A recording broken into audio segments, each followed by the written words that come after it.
Hello friends, welcome to my channel. இன்றைக்கி வந்து ஹெல்த்தியான ஒரு பிரேக்ஃபாஸ்ட் பண்ணிக்கலாம்.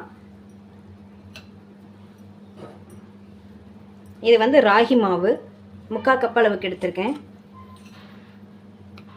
இது கூட நான் வந்து 2 ஸ்பூன் அரிசி மாவு சேர்த்துக்கிறேன்.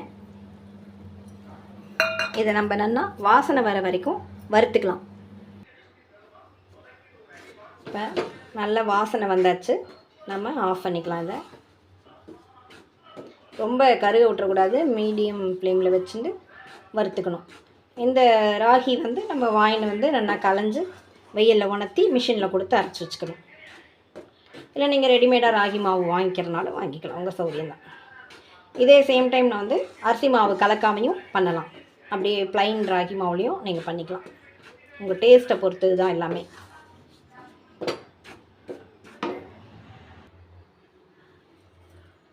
வறுத்த மாவை ஒரு பவுலில் போட்டுட்டாச்சு. இது கூட ஒரு பிஞ்ச் அளவுக்கு உப்பும் ஏலக்காய் பொடியும் ஆட் பண்ணிக்கலாம். ஒரு கைப்பிடி அளவுக்கு குட்டி குட்டியாக கட் பண்ண தேங்காய் சேர்த்துட்டுருக்கேன்.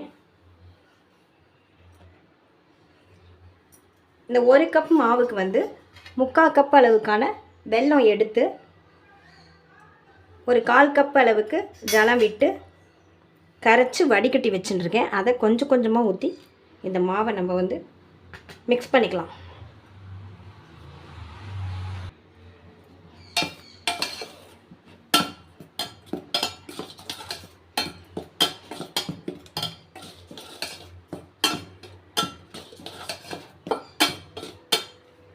வறுத்த மாவை கொஞ்சம் நீங்கள் வச்சுட்டிங்கன்னா கூட கொஞ்சம் அது நீர் காயிடுத்து அப்படின்னா நீங்கள் கொஞ்சம் மாவு சேர்த்துக்கலாம். அதனால் கொஞ்சம் எதுக்கும் கொஞ்சம் மாவை தனியாக வச்சுக்கோங்க.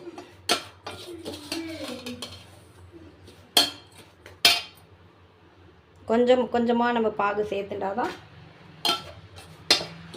கரெக்டாக இருக்கும்.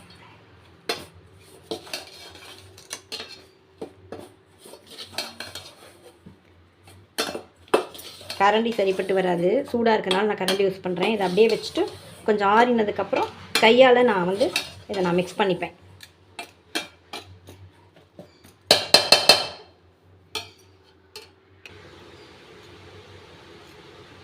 ஒரு ஸ்பூன் அளவுக்கு நெய்யும் விட்டுக்கலாம், கொஞ்சம் வாசனையாக இருக்கும், அதுக்காக தான்.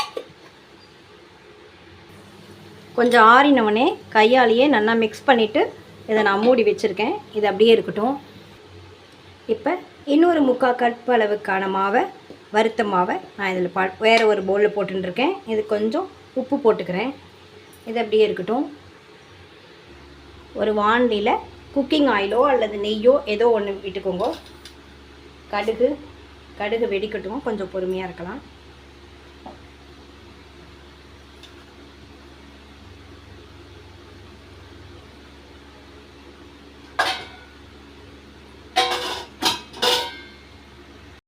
வெடிச்சாச்சு. கொஞ்சம் ஜீரகம் போட்டுக்கிறேன்.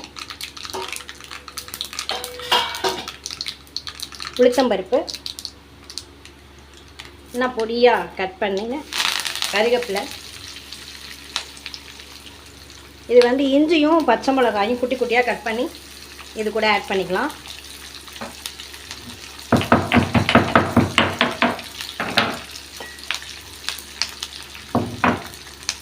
கட்டி பெருங்காயத்தை பொடி பண்ணி அதையும் ஆட் பண்ணிக்கலாம்.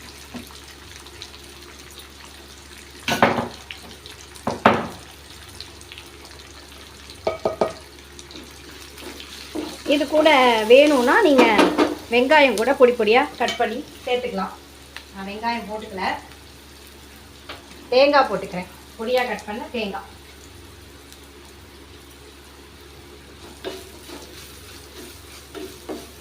கொத்தமல்லி இருந்தாலும் போட்டுக்கோங்க. இப்போ நான் கொத்தமல்லி இல்லாதனால நான் இதில் போட்டுக்கல. இதெல்லாம் நல்ல ஒரு வாசனையை கொடுக்கும் இல்லையா, அதுக்காக தான். அடுப்பு ஆஃப் பண்ணிடலாம். ஆஃப் பண்ணிவிட்டு அதை எடுத்து அதில் அப்படியே போட்டுன்ற வேண்டிதான்.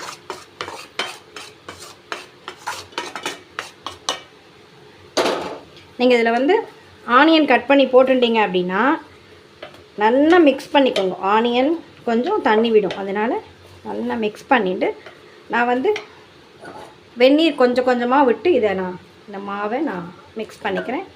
அதே மாதிரி நீங்கள் மிக்ஸ் பண்ணிக்கலாம். கொஞ்சம் கொஞ்சமாக வெந்நீர் விட்டு மிக்ஸ் பண்ணிக்கோங்க. குழக்கட்டை பிடிக்கிற அளவுக்கு. அவ்வளோதான். வெந்நீர் நல்லா சூடாக இருக்குது, அதனால் நம்ம கொஞ்ச நாள் கையிலையே இப்படி மிக்ஸ் பண்ணிவிட்டு ஆறினதுக்கப்புறமா கரண்டியில் மிக்ஸ் பண்ணிட்டு ஆறினதுக்கப்புறமா நான் கையில் மிக்ஸ் பண்ணிக்கிறேன். உப்பு போட்டாச்சு, காரத்துக்கு பச்சை மிளகா போட்டாச்சு, அவ்வளோதான். வெறும் ஸ்வீட் மட்டும் பண்ணால் எப்படி திகட்டும் இல்லையா, அதனால் கொஞ்சம் உப்பு குழக்கட்டையுமே பண்ணிக்கலாம். சிலருக்கு வந்து ராகி மாவு வாசனை ப்ளைனாக அப்படியே கொடுத்தா பிடிக்காது, அதனால கொஞ்சம் அரிசி மாவு கூட மிக்ஸ் பண்ணிக்கும்போது அந்த அளவுக்கு தெரியாது. ஃபஸ்ட்டு சாப்பிட்றவாளுக்கு அந்த மாதிரி இருக்கும், அதனால அரிசி மாவு கொஞ்சம் போட்டுக்கோங்க. அப்படி நீங்கள் அரிசி மாவு போட்டுக்க வேண்டாம் அப்படின்னு நினச்சிங்கன்னா அவல் இருக்கு இல்லையா, அதை வறுத்துட்டு பொடி பண்ணி அதோட ஆட் பண்ணிக்கலாம், அது இன்னும் ஹெல்த்தியானதாக இருக்கும்.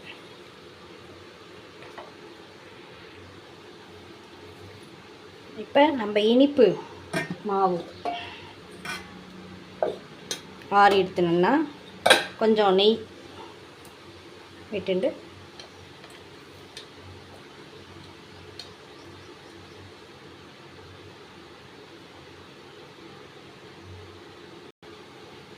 இந்த மாதிரி உருட்டிக்க வேண்டியதான். அடுத்தது நம்ம உப்பு குழக்கட்டைக்கு பார்க்கலாம்.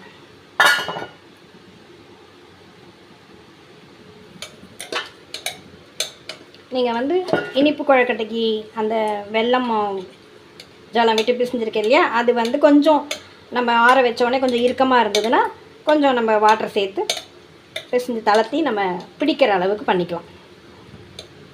ரொம்ப தளர்த்திடாதீங்க, அவ்வளோதான். இது கார குழக்கட்டைக்கு.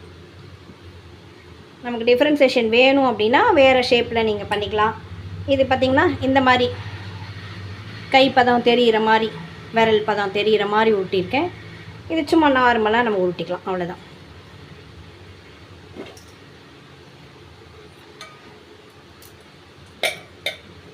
அப்படி நீல வாக்கில் இப்படி சப்பையை கொஞ்சம் வேகிறதுக்கு எதுவாக இருக்கும், அதுக்காக தான் கொஞ்சம். இல்லை உருண்டையாக நீங்கள் வடை மாதிரி தட்டி கூட வேக வைக்கலாம், உங்கள் சௌரியம்தான்.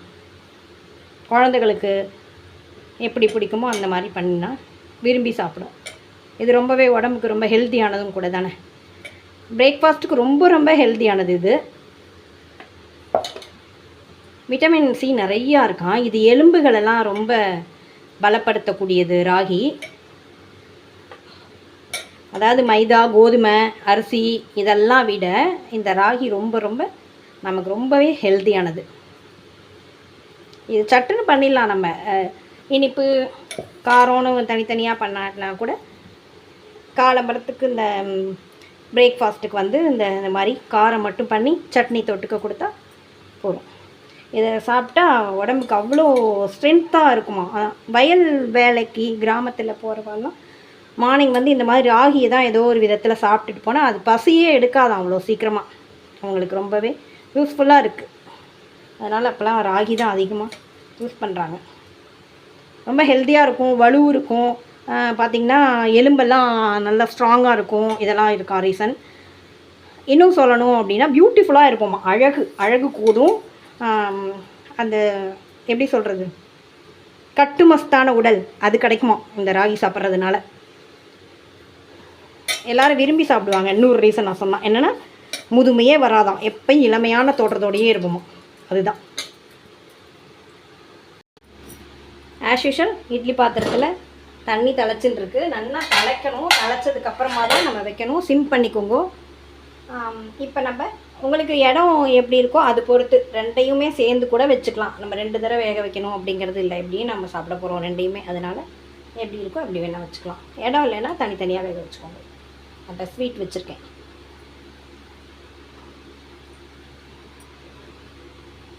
நல்லா தண்ணி தலைச்சதுக்கப்புறமா வைக்கிறேன்.